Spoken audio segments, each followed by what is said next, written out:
There are several reasons why, but I want to start with the most important one. They weren't good. The Marvels I thought was mediocre at best, and I think that Madam Web is an atrocity. It's almost as if the story comes second or even third. There's less emphasis on the craftsmanship, on the screenplay, on the characters, and you can feel it. I am a husband, a father, a lawyer, a Christian, and a proud Canadian. I started this series because it was clear that our nation needs truth. Not just another biased narrative, but real information of substance. We need access to facts and the freedom to think for ourselves. I'm Leighton Grey, and this is Grey Matter.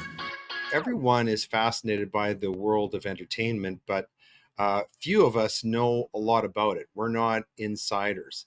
So we thought it would be very fascinating to have somebody on the program as a change of pace who actually knows a lot about the entertainment industry, follows it very closely, but also had deep insight into how the entertainment industry impacts the broader culture. And his name is Christian Toto. Thanks for being with us again, Christian. It's great to have you back on the program. My pleasure. You know, when I was a kid and I watched countless TV shows and didn't go outside, my mom and dad thought that was a terrible idea, but I really showed them it's like an Yeah. oddly useful Well, I tool mean, in my tool. yeah, I'm old enough to remember the old Siskel and Ebert show, which I'm sure you're familiar with. Well, I shouldn't say that because I don't want to date you too much. But I used to love, following those shows and just learning about, those guys knew so much about the history of movies. And I know you watch a lot of movies. You follow this very, very closely. So I'm interested in kind of getting your insights into some of the things that are going on in the entertainment world. Before we introduce you Sure. properly, as we always do, we're going to turn to our framing aphorisms, which have kind of a movie theme today. The first one is from Roger Ebert, who I just mentioned, who once said that no good movie is too long and no bad movie is short enough. From a man named John Crow Ransom, who said that too much is demanded by the critic, attempted by the poet. From Walt Disney, who said, "We are not trying to entertain the critics. I'll take my chances with the public." If only the current Disney company would follow that mantra, they'd produce a lot better movies. And then from Quentin Tarantino, very famous movie director, who said, "If I wasn't a filmmaker, I'd be a film critic. It's the only thing I'd be qualified to do." So who do we have on the show today? Well, it's Christian Toto. He's an award-winning journalist, film critic, and podcaster with more than 20 years experience covering Hollywood. He's a Rotten Tomatoes certified reviewer, and he belongs to both the Critics' Choice Association and the Denver Film Critics Society. He's worked in media long enough to know the vast majority of entertainment coverage leans to the left. And we're going to talk about that a little bit today, I hope. And he says that's why he created Hollywood in Toto 10 years ago, to give fellow conservatives a place where they can discover the latest news and reviews without insults. Very refreshing. Hollywood in Toto, if you haven't checked it out, HIT. Make sure you won't waste your hard-earned dollars on movies that are either too woke or insult your values. He says, "I didn't start out as an accidental culture warrior." His father, with an assist from Abbott and Costello, whom I'm old enough to remember, made him love movies. And so when his art career fizzled, after pointing for 3 degrees, he says he segued into movie criticism, and he's very, very good at it. But he says he's played the long game. He wrote local news and feature stories at the Pittsburgh Tribune Review while scrounging for any available arts assignments. He says if you came his way, slowly he invaded the Trib's entertainment section. So at that point, he started to shift his entertainment coverage, capturing this new Hollywood in a way most of his peers either ignored or applauded. So today, when Hollywood takes a lazy swipe at paying customers who happen to hold views outside the left of center consensus, sounds like Disney again.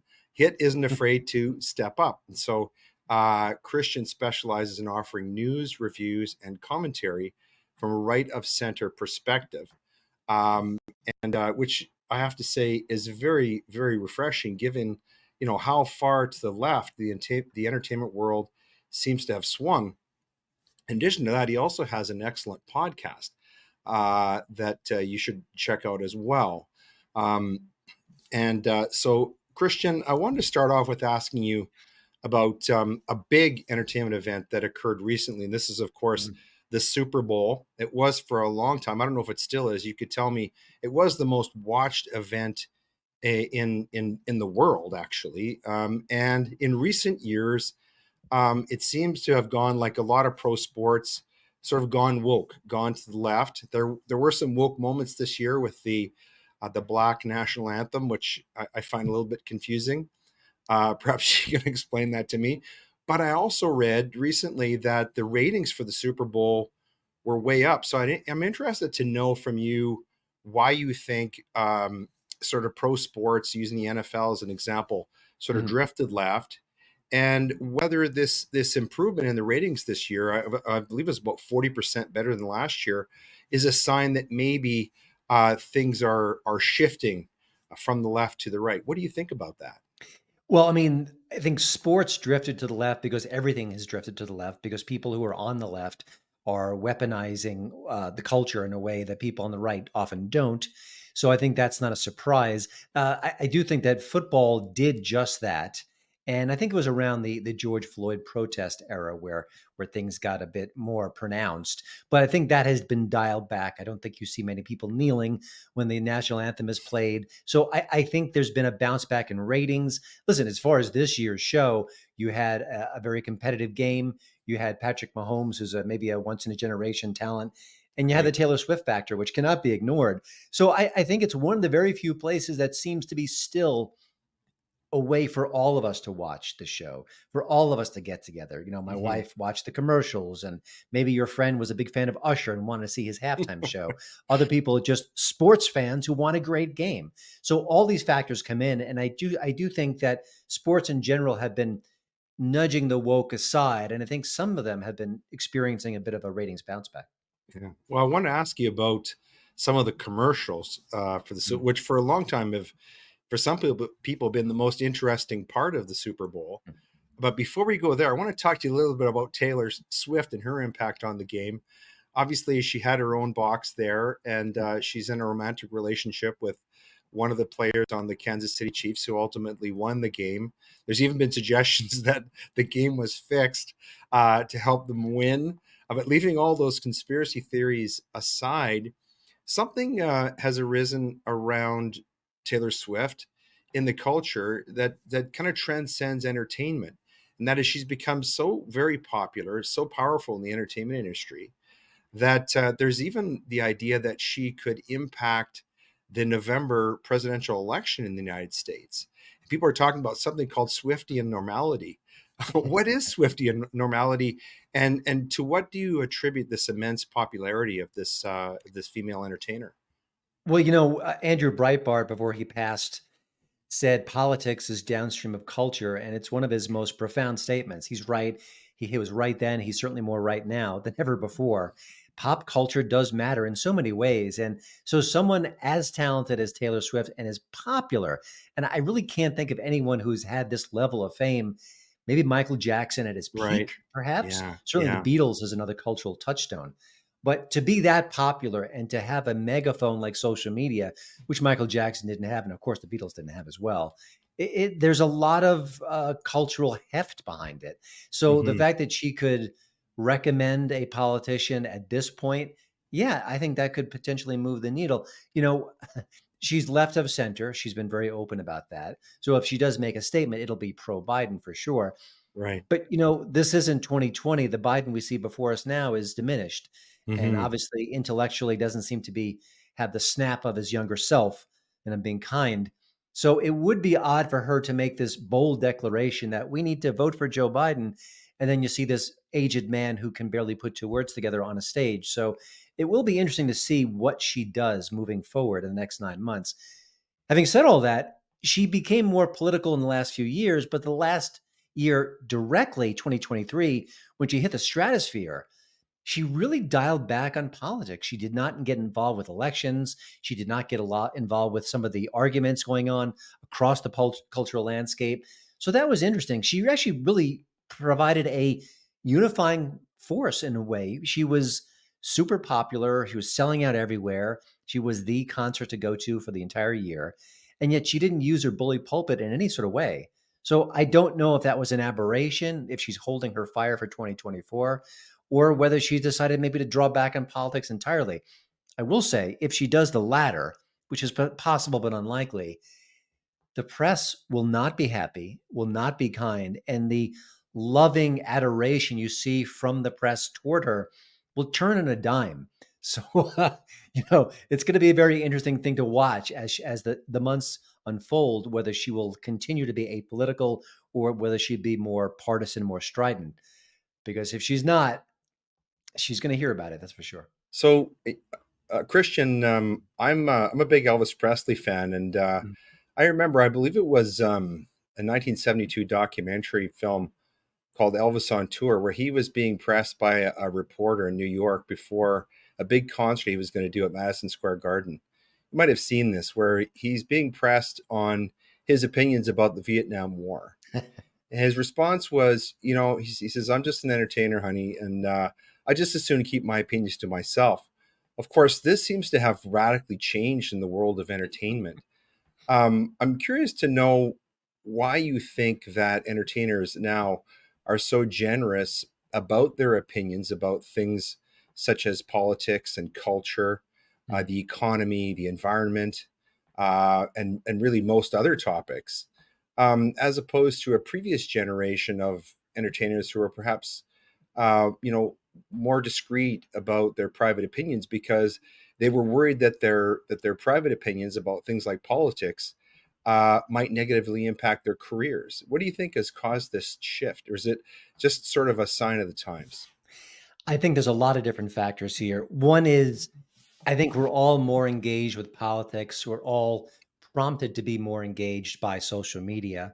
That's certainly one thing. I think that, you know, in a different era, there was the impulse to get as big a crowd, as big an audience, a big a client base as possible. So if you're Right. Johnny Carson, you don't pick on the Republicans solely or the Democrats because you want those huge ratings. You want to entertain both sides, and then you make a lot of money as a result because you're not chasing away half the country. So I think today's landscape, our entertainment landscape, is splintered.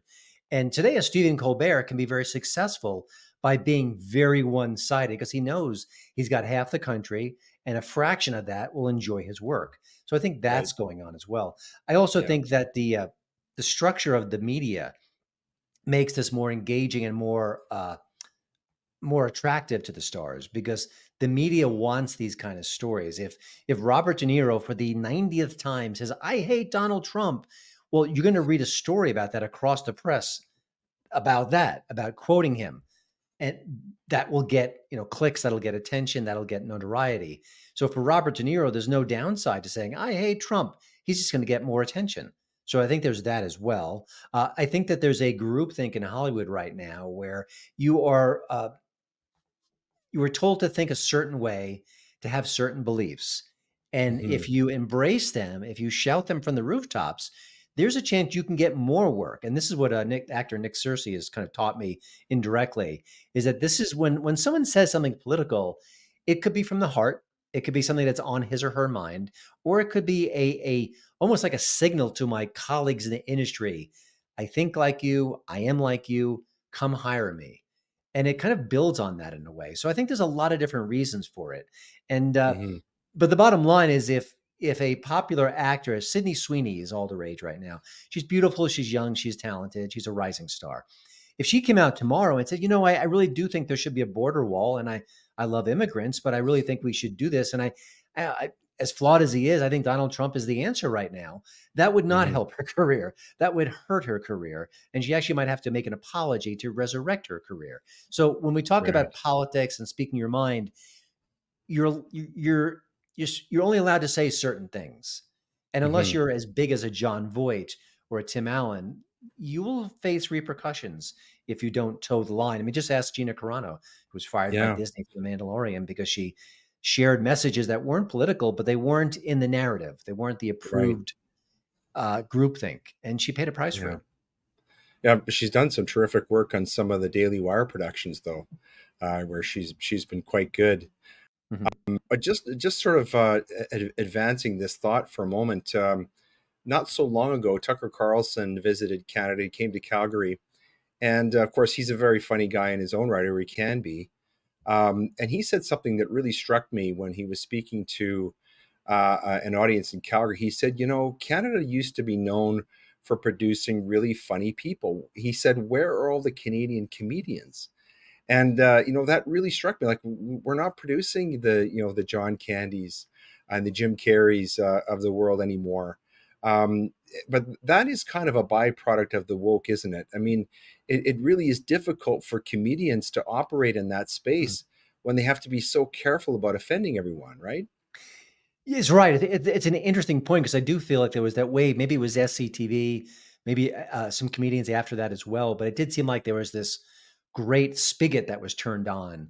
It was partially from Canada coming down into the Hollywood system, and also Saturday Night Live used to be, Yes. Bill Yeah. Murray and Gilda Radner and Eddie Murphy and Adam Sandler, Will Ferrell. It was this an absolute flood of young, talented, very funny people, and even that is slowed too. But listen, woke does impact comedy. Woke means you can't say what you think. It means you have to say certain things and not other things. It means you have to be careful what you say because you could be punished. None of those things help comedy thrive. It's just the Hmm. opposite in effect. And I'm not the only person to say where are the funny movies. I think some of the Yeah. superhero movies are actually very clever and funny, but as far Yeah. as the Step Brothers, the old school, The Hangover, Bridesmaids, all the movies we've loved over the last 20, 30 years, they can be raucous, they can be sweet at the same time. Where are they? We haven't seen Yeah. that many. And I think if someone made a really good one and it was a little irreverent, I think it would make a ton of money. Yeah. I mean, some of the movies that we enjoy watching, actually, when you order them now online, I'm sure you've seen this, they come with a warning. I just read about one that's a warning on Mary Poppins, the old Julie Andrews Mary Poppins from the 60s. It gives a warning about discrimination. So just really, this woke stuff really has become ubiquitous. And I'm interested. I believe you were on a podcast recently. You were talking about how pop culture actually shapes politics, and so I wonder if you could tie that in with this wokeness. I know you were talking about it a few minutes ago in the context of Taylor Swift, Mhm. but how do you think that this popular culture has an impact on politics? For example, the presidential election that's going on right now in the United States. Well, we can go back to Saturday Night Live in the early days when President Ford was depicted as a stumbling, bumbling fellow by Chevy Chase. Yes.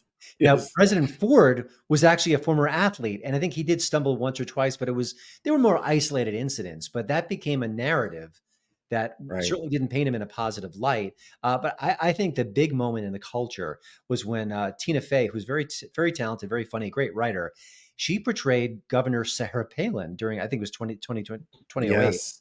Yes. And I that was remember a this. very successful, very funny, very sharp, very pointed imitation. I don't think it was Mhm. cruel, but it certainly didn't paint Governor Palin in a positive light. And I think people, because she was new to the national stage, I think that cemented her in the public eye in a way that really got a lot of people's attention. And by people, I mean comedians. And I think they realize the power that they have to shape a narrative, to impact the body politic, to make us think of certain things with certain politicians. And ever since then, I think that really did change how comedians do their craft for the most part, by and large. And I think, what have we seen during the Obama years on SNL? We saw very few jokes that were making fun of him. We saw Mhm. jokes involving that character, Obama, but it wasn't like they were being critical of his policies, of his demeanor, of the things he was up to. In fact, when he left office, Saturday Night Live produced a musical number. I think it was called "To Sir with Love," basically Yes. honoring President Obama as he Mhm. exited the stage after 8 years in office. It doesn't Right. seem like the kind of thing a comedy show should do, and it's gotten Yeah. much worse since then. I mean, President Joe Biden is a flawed individual. He's deeply unpopular, and it sounds cruel to say, but they're pretending as if he is not in any way mentally um, uh, uh, weakened by his current age. I mean, and it's awkward for me to even say it because I'm trying to find the more polite words to say. It's I don't want to be impolite and I don't want to be disrespectful, But that's where we are. I mean, that's where President Biden is at this point. And we've had basically 3 years where SNL has mostly had a hands-off approach. It's Trump, Trump, Trump, Trump. And maybe we'll pick on Tucker Carlson and Ted Cruz and other figures on the right.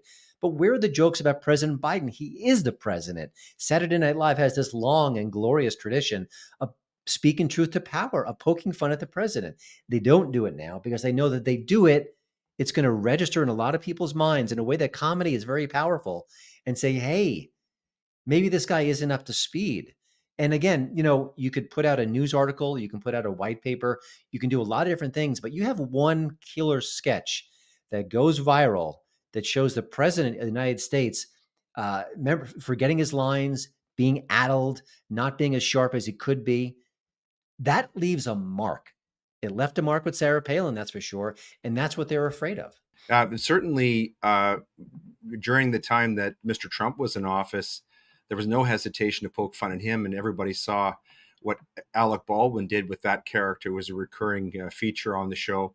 And I saw recently a very funny bit from SNL alumnus Dana Carvey, who just deadpanned an impersonation of President Biden. And of course, he's so talented with those impersonations. But, coming back to what Tucker Carlson said about comedians, he said something else that really struck me. I want to get your take on it. One of the functions of comedy in the culture is that it gives sort of the common people, the everyman, to see someone poking fun at the people in power. All the way back to the old court jesters of yore. There's one person in the kingdom who could make fun of the king. And when we lose that, we lose something very important, don't we?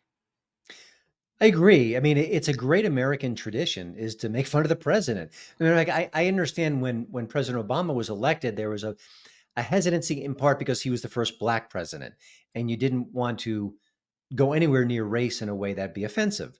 And I understand that it takes a special touch in a way, a delicacy perhaps. But to be hands off on a President Obama, for example, is actually being disrespectful to him, Yeah. because you should treat him like any other leader. Mm-hmm. He is the president. He earned it. He got the votes. We should poke fun at him. And I would imagine that he would understand that this is part of the process, is that every president gets made fun of. It's what happens. It's what and it's a great leveler too. He's the most powerful man in the free world. But if you turn on the Late Show, you've got a comedian making fun of him. And the next day he's not hauled off to jail. I mean, I think that's wonderful. And again, if it's good satire, if it's on the mark, wonderful. You mentioned President Trump. What figure could be more ripe for humor than President Trump? He's larger than life. He's bombastic. He's over the top. His preferred skin color is a bit of orange hue. I mean, all these things are fodder. But it's one thing I've noticed in recent months, and there have been some exceptions, that I don't find the Trump jokes funny anymore. And maybe it's because we've told them all. But also, I think some of them are mean-spirited. And I think sometimes that when they're mean, it doesn't really kind of land the same way. And Dana Carvey, who you mentioned, is a great example of just the opposite. I think his impressions are smart, they're funny, they're on point, but they don't ever seem vicious. And I think it lands better. Yeah. And so that matters. But also, I think a lot of political comedians are trying to land a partisan blow with the humor. So it's not about being funny. It's actually about saying, okay, we need to shape this in a way that's very negative and show Trump to be very negative. And then the voter will say, oh my God, I can't vote for this guy because of what he did. Look at this comedy bit. And I don't think that's what comedians should be doing. I think you could make that happen, but I think it does take a very delicate, deft touch to do both things, to be very funny, very satirical, and then also leave the person with the thought that I don't think I want this person to be president because of X, Y, and Z. Yeah. So it's important. You make a great point about Trump, because of course he can be very funny in his own right. Anyone who's seen that sort of skit he did about how Joe Biden's walk, his gait, but you make a point about being mean-spirited. And the thing about Trump is, although he can be very funny, oftentimes his humor is mean-spirited, and that is off-putting for many people. So that's a very incisive point you make there. Well, enough about politics. We have you on here because you follow movies. love to get your take on some of the movies, some of the ones that you've commented on. Mm. You mentioned Disney and Marvel. There's a saying in the public parlance about "go woke, go broke," but Disney does not seem to be getting getting the message. They keep producing movies that don't seem to be what the public wants to see, and Mhm. maybe the best example of this is in the superhero realm. So there's a movie that came out recently called Madam Web. That essentially it was about casting women in the role of Spider-Man, and then there was another or Spider People, I should say. And then there's another movie, The Marvels, which had an all woman cast. Why do you think these all female sort of woke casts of characters in superhero movies aren't really what the public wants to see and aren't doing well at the box office? There are several reasons why, but I want to start with the most important one. They weren't good. The Marvels I thought was mediocre at best, and I think that Madam Web is an atrocity. So Yeah, I think I we read your review. It was pretty I'm hard. not alone in that assessment, by the way. Yeah, I might have been more kind than my peers. But listen, yeah, I think we have to start there yeah. because we can dial it back a couple of years and look at Wonder Woman with Gal Gadot, the Right. 2017 film. It was very good. It was Yeah, very well I agree. received. She was perfectly cast, and no one complained about it. And no one Hmm. said, "Oh, it's a female hero. I can't watch her." No, she's good. It's a classic character. The movie was very well put together. What's not to love? So I think let's not forget that.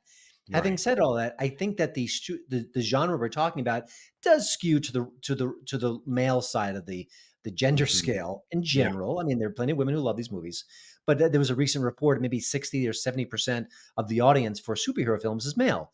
And so they may want more of a male skewing figure. So that's there Hmm. too. But I Hmm. think when we talk about woke, and I think it's an important word and it can be overused. But I think when it comes to Disney and the movies and their woke attitude, is that there's something about this movement where we need to focus on diversity. We need to empower women. Hmm. Nothing is wrong with either statement. It's wonderful to have different people of color, different backgrounds on the screen. It's wonderful to make female heroes. But there's something about that impulse where it's almost as if the story comes second or even third. There's less emphasis on the craftsmanship, on the screenplay, on the characters, and you can feel it. I mean, the bottom Hmm. line is that Black Widow, who's in the MCU, was a wonderful character for years. It was Scarlett Johansson. No one Hmm. complained about her. So it's not about animosity towards female characters. It's more about the stories are mediocre or worse, and that the people making these stories, for some reason, it seems like when they focus on these woke elements, their eye is off the ball. They don't tell the great stories that they once did. I, Hmm. I think that's a big part of it. And then Yeah. I think there's also the sense that Hollywood, Disney's very guilty of this as well, insults the audience. There was a recent unnamed Disney executive talking about this very issue. And he said, Hmm. I just think that a lot of the fans, they don't want to, they feel threatened by a strong female lead. Yeah. Uh-uh. No, not true. Sorry. There are way too many examples where you're absolutely wrong. But that's what he's believing or she's believing. So Yeah. So, Christian, this seems like a very strange reaction from a movie company that is in the entertainment business. It's almost like if someone owned a restaurant and they got mad at the people, at the patrons, because they didn't like the food. What's really strange is that Disney does not seem to care very much about how people are reacting to these movies. And I wonder, I quoted Walt Disney off the top of the show. I wonder what old Walt Disney would think about this. You commented though on another movie, a star-studded anti-Bush movie that attracted almost no viewers. Do you want to talk about this one a little bit? It's sort of in the same vein. what's the title on that one? I'm Oh, sorry. It was. This is a story. Maybe this wasn't you. It was off your website. This is a story about Democratic presidential hopeful Senator Hillary Rodham Clinton gets a kiss from actor Rob Reiner at a fundraising event, and there was this anti-Bush movie, star-studded anti-Bush movie. Do you remember this, or am I No, I mean, I catching you was off thinking guard? if you mentioned Rob Reiner, he did a film Yeah. recently called God and Country. Is that what we were referring? Yes, Okay. that's the one I'm talking about. Yeah, why is that one so unpopular in your view? And why is Rob Reiner making a movie that I mean, because he's been so successful. I mean, Princess Bride and You know, Sleepless in Seattle, all these other movies. He's been one of the most successful directors. Why is he suddenly making movies that are so unpopular with audiences? Well, here's the short story. And Rob Reiner played Meathead on All in the Family, successfully segued to film director, and reeled off. You mentioned a couple of them. This is Spinal Tap, Misery, Hmm. Stand by Me, The Princess Bride. And I'm forget When Harry Met Sally. I mean, that Yeah, is a yeah. track record that any director would kill for. So he's a very talented fellow, but he seemed to lose his mojo in the 2000s. He hasn't really made a successful film in quite some time. I think The Bucket List from 2007 might be his last hit per se. Um, so I don't know why directors lose their skill, their chops. It's hard to say. It's a brutal industry, but he had a great run, no denying it. But he also has been maybe the most anti-Trump celebrity on the planet. I mean, Yes, he puts Cher to yes. shame. He's very active on X in this Yeah, regard. yeah, and Yeah. so he recently didn't direct, he produced a movie called God and Country, which is this new thing where it's about Christian nationalism. It's the biggest threat to America. Hmm. I mean, I think it's just another cudgel against President Trump and his voters. It seems very. I didn't see the film. I wasn't offered a screening link, but it just seems very partisan, very angry, very one-sided. But he did get an enormous amount of free publicity, aka press, about the movie. So he was on, Right. CNN, he was on New York Times, all these different interviews. And the film came out. It was only in the 85 theaters, which is very small. But with these smaller documentaries, they often will open them small. And then if there's a lot of Right. buzz, a lot of interest, you open it wider. You add more theaters. That's usually the way they want to do it. It's a rollout of sorts. But it's been out for about Hmm. 2 weeks now, and it's just not making any money. But I think at the bottom line, it seems like an angry film by the reviewers, by what I've seen.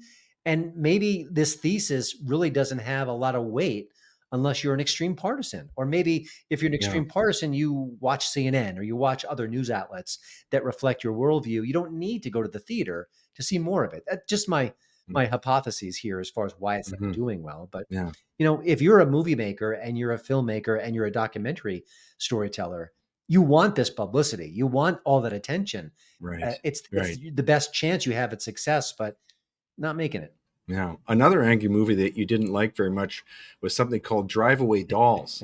You want to talk about this one a little bit? No, I don't. You called it woke, dull, dumb, and more.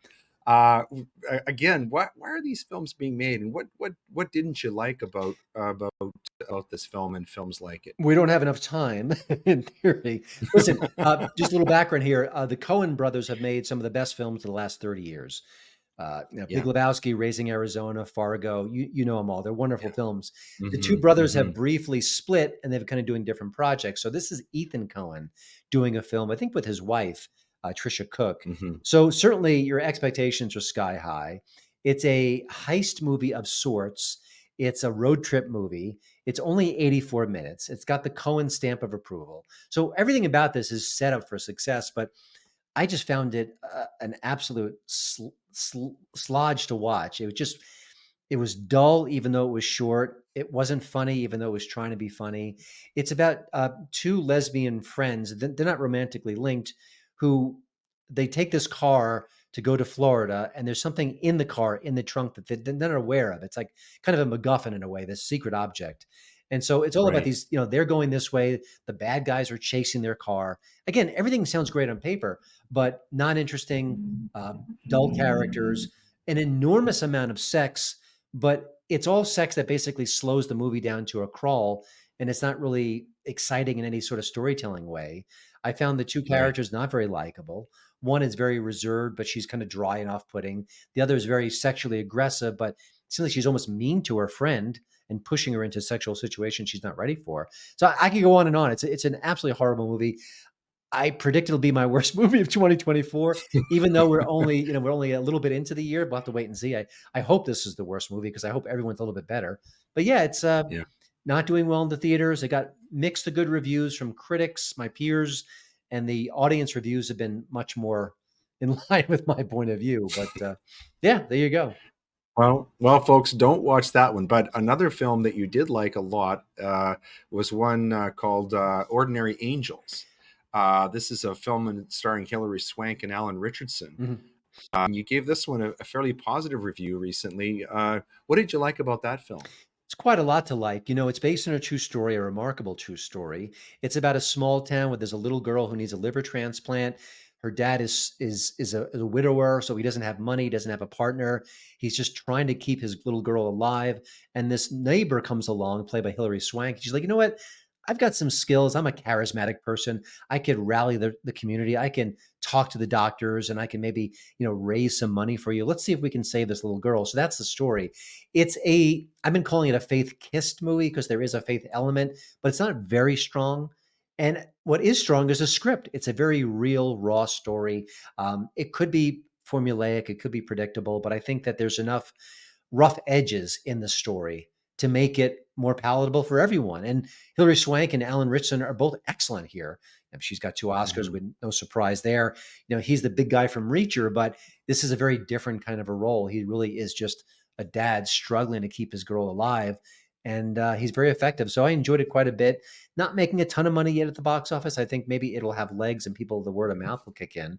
But yeah, it's a very satisfying, very sweet, very strong movie. And bring those Kleenex because your eyes will moisten a time or two.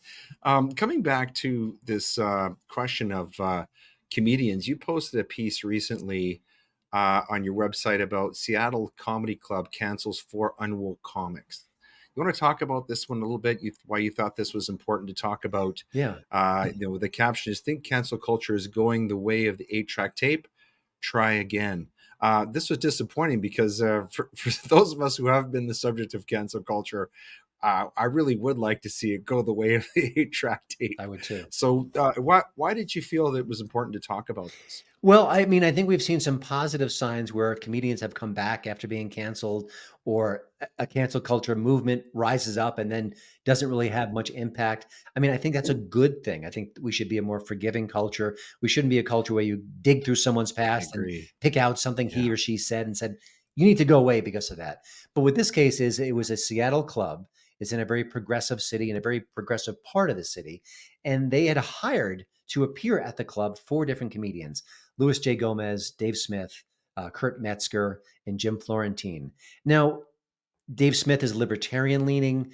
There's nothing that they have said specifically that should be like cancel worthy, but I would guess they were unwoke comedians, for lack of a better phrase. They don't really kind of lean in that direction. They're more free-willing, free-spirited. They say what they want to say.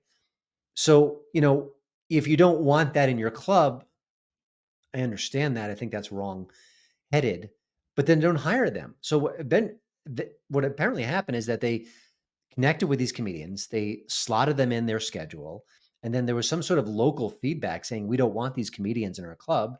And the club owner / booker said, okay, you're right. We're going to listen to you and we're going to cancel these gigs. And that's exactly what they did. This wokeness, though, extends beyond the realm of comedy. And you commented on this in another piece you wrote: "Coddling doc destroys woke universities, trigger warnings, and more." And this has to do with college students detailing behind the scenes DEI indoctrination. You want to talk about this story a little bit? I found this one was really fascinating. Yeah, it's based on the book of the same name, The Coddling of the American Mind. And it looks at young people, college students. Most of the young people focused on in the film are from different countries. I think one from Uganda, one from Nigeria, one from India. And when they came to America, when they came to an American university, this is what they found: this sort of, you need to be a victim because of your skin color. You need to, check out all these microaggressions that people are saying and using against you. And it disorientated these young people. They were young and smart and driven and ready to engage in the cultural experience of America. And they were just hammered by this woke ideology, this victimization. And it's all about that. And it's all about how, at the end of the day, we will face adversity. We will hear things that we find offensive. We will suffer. We may have illnesses. We may lose family members. Life is hard.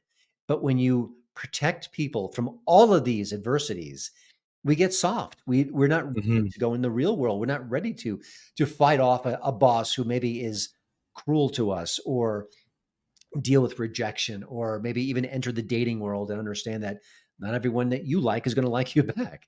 So it's looking at the kind of the culture around this woke ideology. And no, it is it is encompassing. It isn't just comedy. It isn't just the business world. It's academia. I mean, I think it's strongest in academia.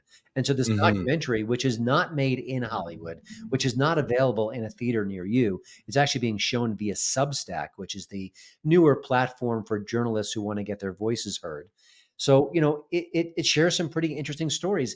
And I think this is the kind of documentary that is not aggressively political. It's not saying left or right. It's not saying right or wrong. It's not saying Biden or Trump. It's not saying all these issues. It's saying, look at these students. They're suffering. This is not a good way to go about bringing up young people who are the future.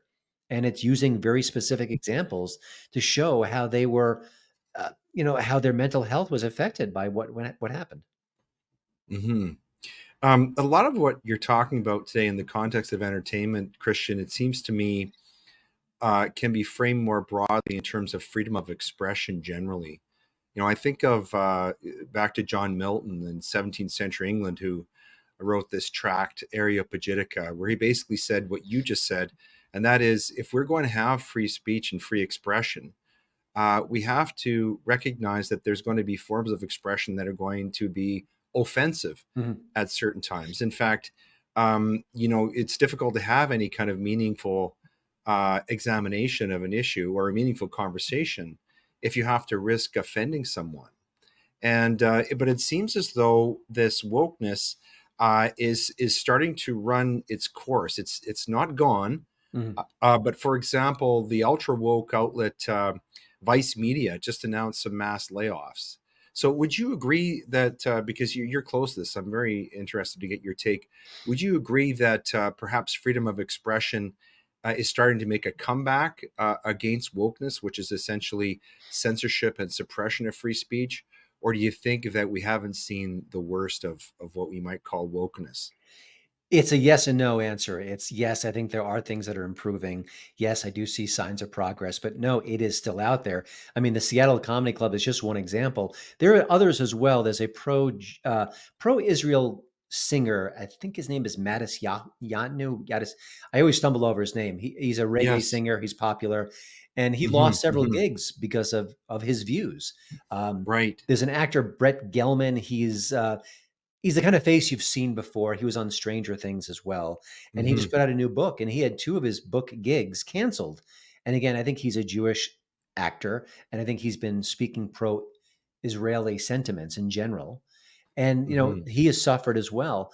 But I mean, the bottom line is this whole impulse where you need to shut up because I've got the right views and I can't be challenged. I think that's deeply unhealthy. I mean, the bottom line is that if my ideas are correct and they are healthy and they are strong, well, then I could engage with you and we could argue about it. We could have a healthy debate. We can agree to disagree. And maybe in that process, I'll come to a new conclusion, or maybe you'll come to a new conclusion. To shut down Hmm. debate is a terrible precedent, and it's happening across Western culture in many different ways, large and small. So I do think Hmm. there are moments where what's happening in the culture, there are some positive signs. Um, in America, a comedian who was canceled by Saturday Night Live was asked to host the show just recently. So that's Shane Gillis. So here was a Right. case where a comedian, he said some comments about the Asian community on a podcast. I thought they were crude. I thought they weren't funny. I don't know whether he was working toward a bit, he was in character or not, but I didn't like it at all. But it doesn't really represent him as a person. It doesn't represent his whole body of work. He's actually a sweet comedian who connects with people and who he's the hardest on himself. He's very self-deprecating. So, over the years, in the past, if you were canceled by a major TV show, your career would just spiral into the pit. But he was Right. able to build himself back up. He put his work on YouTube. He hit the comedy clubs. He was a podcaster still. And he built himself up to the point where Saturday Night Live said, you know what? This guy's pretty funny. Maybe we should have him on the show. So those are positive signs. And again, Hmm. they are comedians, they're not politicians, and they are allowed to tell bad jokes. They can be tasteless, they could be offensive, they could be flat out unfunny. But part of being a comic is saying the joke, hearing the reaction, and then going back after the show and thinking, the show didn't land, that joke didn't land. What can I do differently? Do I Hmm. need to tweak it? Is the wording wrong? Is the target wrong? Or is this just a joke that's not going to work? Out of the way. I'll try something new. It's called Right. workshopping, and a lot of comedians do that. That's how they make a Right. good skit great. It's how they make a mediocre joke even better. And to take that Mhm. away from them and say, "Well, we'll be so offended by this joke, we can't let it be out." Well, that's absurd. And we live in a time where just go Google the comedian. If Fred Smith's coming to the comedy club next door, I Google him, I watch his clips. Oh, he's pretty clean. I kind of think I like that comedy. Or he's outrageous, he's bawdy, he's dealing with sex talk. That's not my cup of tea. I'm going to skip that. No one's forcing you Right. to listen to this. And this whole thing Yeah. where, well, if I hear a dirty joke or I hear an offensive joke, it's going to injure me, it's going to harm me. I don't believe it. I think it's overrated and overanalyzed. And also, I don't think we should be, as a culture, so fragile that we hear the wrong joke and we're in a tailspin. That's not good. It's unhealthy. Yeah. Well, in that vein, some of the guys over at the Daily Wire are sort of making their own efforts. In fact, I learned about you from some of the work you've done on the Daily Wire, appearing on their programs. But they produced a film, a very kind of body film, called Lady Killer, or Lady Ballers, Lady Ballers, I should say, recently. Do you see that type of movie is going to make a comeback, if it's produced sort of independently by, let's call it small c conservative producers, like the Daily Wire? Or do you think that there's still an audience for those types of films? I still think there's an audience for those types of films. It may be smaller than it was 10, 20 years ago. I think we've all collectively gotten to a point where we get a little offended a little more easily than usual. Right. It's almost like it's almost unavoidable in our culture. But I Yeah. do think if the movie is funny and it's irreverent and its heart is in the right place, I think that's important too. I look back to the American Pie films. It was about a bunch of Yeah. horny teenage boys who wanted to lose their virginity or have sex or something like that. But at the end of the day, I think one of the characters strikes up a monogamous relationship. Another person, it had a sweetness to it that really kind of worked with the rowdiness, the R-rated antics. So I think Mhm. that's maybe the better approach. And I think a lot of successful comedies have had that, like the 40-Year-Old Virgin. It's about a guy who's Yes. 40 and has never had sex. And yet when he meets the girl of his dreams, does he have sex right away? No, he waits till his wedding night. I mean, it's actually an oddly conservative message in the movie, teeming with dirty jokes and profanity and nudity. So there's something about that combination which I think is very healthy and very funny, and I think that has an appeal with the American public or the viewing public in general. Yes. Yeah. Well, thank you, Christian. This has been a wonderful conversation. We appreciate your time and your insights into the entertainment world. We've come to the point of the show where we have something called a reading list, and we want to highlight your book. You've written a book called Virtue Bombs. I read this book and I found it was just fascinating. It goes into a lot of the themes that you've been talking about today, but in greater detail. There's a wonderful foreword by Andrew Clavin, whom I'm a big fan of. I really enjoy his podcast. I think he's just brilliant. But this book is called Virtue Bombs. It's called How Hollywood Got Woke and Lost Its Soul: Inside Hollywood's Descent into Dreary, Dull Leftist Groupthink. And the description here is that Hollywood's dream factory is now a nightmare of woke restrictions, identity politics run amok, and freedom snuffing rules and regulations. The Oscars are unwatchable, as are many films and television shows, thanks to the woke revolution. Virtue Bombs breaks down where Hollywood went so wrong, illustrates the slow motion disaster infiltrating the industry, and offers a glimmer of hope for a woke free tomorrow. What inspired you to write that book, Christian? I was approached by the publisher and I had a conversation with him and he said, "We should work together. What do you want to write about?" And it didn't take long to think about that was the subject I wanted to write about because I've been hearing about it, I've been reporting on it, I've been discussing it, and it's been very frustrating to me. So it was my first book, maybe my only book, but that was it seemed like a no-brainer. There was nothing else that I felt as passionate about that I thought I need to kind of collect all these ideas into a book because I so often write article after article. But the beauty of a book is you can kind of coalesce a whole bunch of ideas and draw up a narrative in a way to kind of connect the dots, which is what I Hmm. like to do in my work as Yeah. well. So yeah, it all came together that way. And writing a book is never fun. It's never easy, but it was something that I was so passionate about, and it was so top of mind, and there were so many things going on in the culture that made it more digestible for me as a task. Hmm. One of the senses I got from your book is that that I share your love of movies. You're clearly very passionate about that genre, and there's something of a lament there in the book about movies generally, because movies are obviously have been a very important part of your life, and you've dedicated yourself, your vocation, to writing about them and reporting on them. And so that was something that I really connected with, because I, like you, am a lover of movies and movie history, and you're obviously very, very knowledgeable in this area. But that was something that came through, was your love of movies. And my sense was that you wrote the book in order to expose some of these problems, but also to sort of promote the idea that we need to get back to making good movies that are meaningful to people, and that entertain them. Am I right in that sort of impression of your book? I mean, I couldn't be happier with you saying that, because I hope that's what I shared in the book. I wanted to share that with the book. Listen, when I was a geeky teenager and the girls wouldn't look at me, my buddies and I would go to the movies, and go to a diner, and then just examine the movie we just watched. We'd pour over it, the good, the bad, and the ugly. And when I wanted to become a film critic professionally, that's essentially what I wanted to do. I didn't want to talk about woke. I didn't want to talk about politics. I didn't want to talk about actors who don't like me, or studios who don't respect my values. I just want to talk about movies, and and the naive part of me wants to get back there too, and Yeah. I didn't want to be a culture warrior. I didn't want to, engage with these issues. I wanted to see a movie. If I loved it, I wanted to just shout it from the rooftops.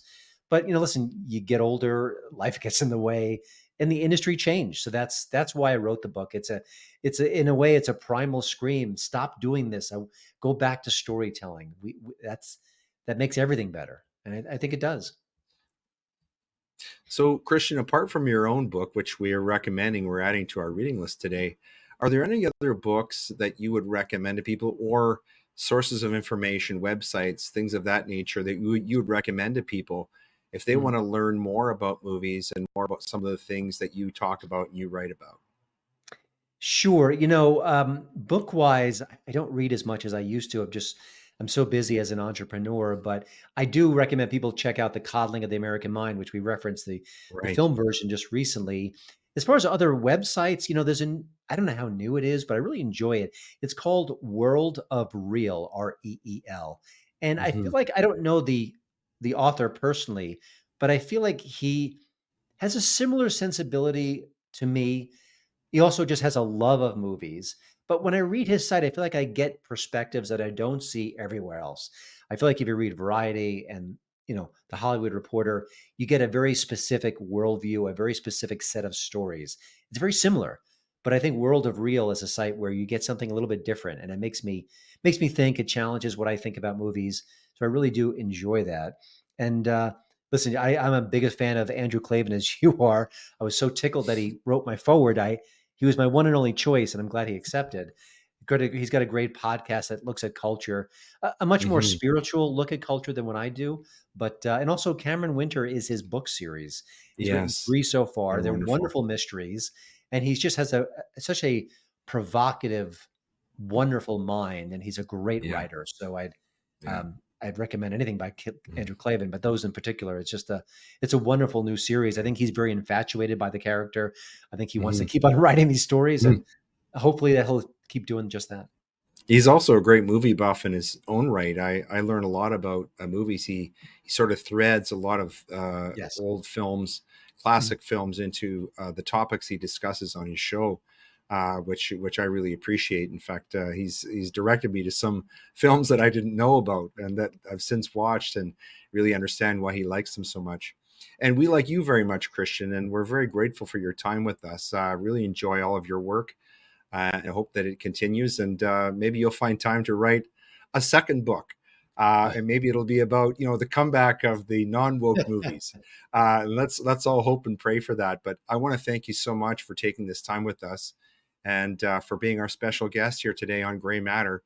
best of luck with all that you're doing with your podcast and all of your writing and everything that you do.